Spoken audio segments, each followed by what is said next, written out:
नमस्कार साथियों, स्वागत है आपका एक बार फिर से आपके अपने चैनल वेदांत लर्निंग पॉइंट पे। आज आप सभी के लिए डीएलएड सेकेंड ईयर के द्वितीय प्रश्न पत्र समाज शिक्षा पाठ्यचर्या एवं बोध से इकाई 1 शिक्षा की दार्शनिक समझ से रूसो के शिक्षा संबंधी विचार का टॉपिक लेके आई हूँ। इससे पिछले वीडियोज़ में मैंने रूसो कौन था, रूसो के अनुसार पाठ्यक्रम का स्वरूप और रूसो का शिक्षा में योगदान का टॉपिक करवा दिया है। ये रूसो के शिक्षा संबंधी विचार का टॉपिक हो जाएगा तो रूसो के बारे में जितना भी बुक में है सारा का सारा आपका कंप्लीट हो जाएगा। इस सभी की लिंक मैं डिस्क्रिप्शन में दे दूंगी, वहाँ से आप टॉपिक को देख लीजिएगा तो टॉपिक आपका पूरी तरह से कंप्लीट हो जाएगा। अगर आप चैनल पे नए हैं तो इसे सब्सक्राइब कर लीजिए, क्योंकि यहाँ पे आपको डीएलएड सेकेंड ईयर का पूरा कोर्स फ्री ऑफ कॉस्ट कराया जाता है और साथ ही साथ आपको ग्रामर बताई जाती है। आइए शुरू करते हैं।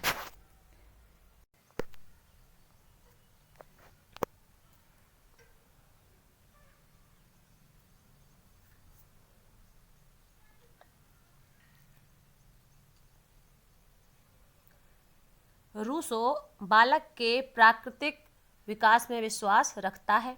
वह नहीं चाहता कि बालक को अध्यापकों के निर्देशों पर चलाया जाए। किताबी ज्ञान को उसने अनुचित बताया है। रूसो ने क्या कहा है कि जो प्राकृतिक विकास है वो होना चाहिए, किताबी नहीं होना चाहिए और अध्यापक जैसे चाहे वैसे नहीं होना चाहिए। रूसो के अनुसार प्रत्येक वस्तु जो प्राकृतिक है अच्छी है, परंतु मनुष्य के हाथों खराब हो जाती है। उसका विचार है कि प्रत्येक बालक को सभ्य होने की अपेक्षा प्राकृतिक मानव होना आवश्यक है, क्योंकि उसका प्राकृतिक वातावरण में अच्छा विकास हो सकेगा। कृत्रिम वातावरण उसकी प्राकृतिक उन्नति में बाधा डालता है। विभिन्न संदर्भ में रूसो के शिक्षा संबंधी विचारों को निम्नलिखित प्रकार से देखा जा सकता है। पहला पॉइंट है इसमें शिक्षा का अर्थ, मीनिंग ऑफ एजुकेशन। रूसो द्वारा वर्णन किए गए अर्थ को पॉल मुर्नो ने अपने शब्दों में इस प्रकार वर्णित किया है। शिक्षा एक कृत्रिम न होकर प्राकृतिक प्रक्रिया है। यह एक आंतरिक विकास है, न कि बाहर से होने वाली वृद्धि। यह अंदरूनी होती है, बाहर से नहीं होती।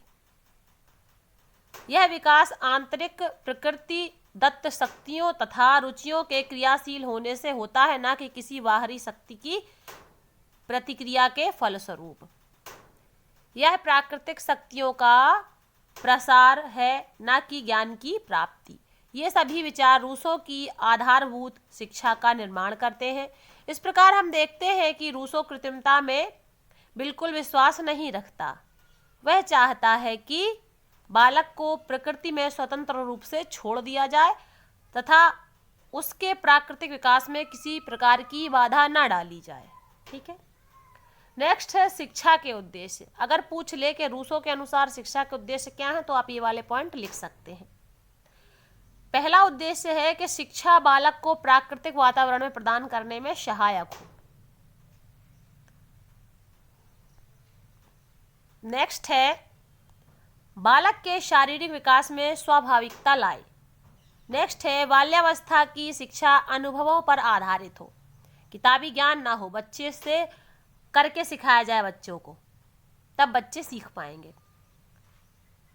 किशोरावस्था में बालक के बौद्धिक विकास पर ध्यान दिया जाए।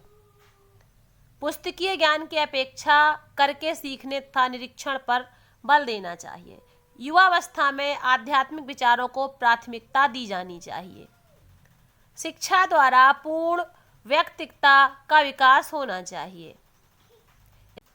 नेक्स्ट है आपका पाठ्यक्रम, कैरिकुलम। रूसो निश्चित पाठ्यक्रम का विरोधी था। वह चाहता था कि पाठ्यक्रम लचीला, फ्लेक्सिबल तथा बालक की रुचियों एवं योग्यताओं के आधार पर होना चाहिए, यानी कि जो बच्चा है वो सेंटर में होना चाहिए, चाइल्ड सेंटर्ड। ठीक है। तथा बालक की शिक्षा तथा आयु के स्तर के साथ साथ बदलते रहना चाहिए। जो बच्चे की शिक्षा है वो उसकी आयु के अनुसार बदलती रहे। अगला पॉइंट रहेगा इसमें शिक्षण की विधियां। देखिए रूसो के अनुसार शिक्षण विधियां क्या हैं, अगर पूछ ले तो आप ये लिख सकते हैं। प्रमुख शिक्षा शास्त्री रूसो ने विद्यालयी शिक्षण हेतु निम्नलिखित विधियां बताई हैं। पहली विधि बताई है शिक्षण में करके सीखने की विधि उत्तम है। ये तो आप भी जानते हैं, जो काम आप करके सीखेंगे वो वैसे नहीं सीख सकते हैं। दूसरी विधि है कि क्रिया पद्धति को भी अपनाया जाना चाहिए। पदार्थों का ज्ञान स्थूल रूप से देना चाहिए, यानी कि किसी पदार्थ के बारे में विस्तृत रूप से अच्छे तरीके से बताना चाहिए। खेल पद्धति भी शिक्षण की सुगम विधि है। छोटे बच्चों के लिए खेल करके भी पढ़ाया जा सकता है। पांचवा है इसमें अनुभव तथा निरीक्षण विधि भी शिक्षा में सहायक हो सकती है। शिक्षण विधियां ऐसी हो जो बालक के विकास में बाधा न डालें, अर्थात ये सुगम तथा लाभदायक होनी चाहिए। अगला है इसमें अनुशासन, डिसिप्लिन। रूसो प्राचीन अनुशासन के ढंग का विरोधी था। उसके अनुसार बच्चों को दंड नहीं दिया जाना चाहिए। स्वतंत्रता अच्छी चीज है, अतः आंतरिक अनुशासन की व्यवस्था होनी चाहिए। यदि बच्चा गलती करता है तो प्रकृति उसको स्वयं दंड देगी या फिर वह गलती नहीं करेगा। जैसे बच्चा यदि आग को छूता है तो वह जल जाएगा और भविष्य में कभी आग को नहीं छुएगा। नेक्स्ट है विद्यालय।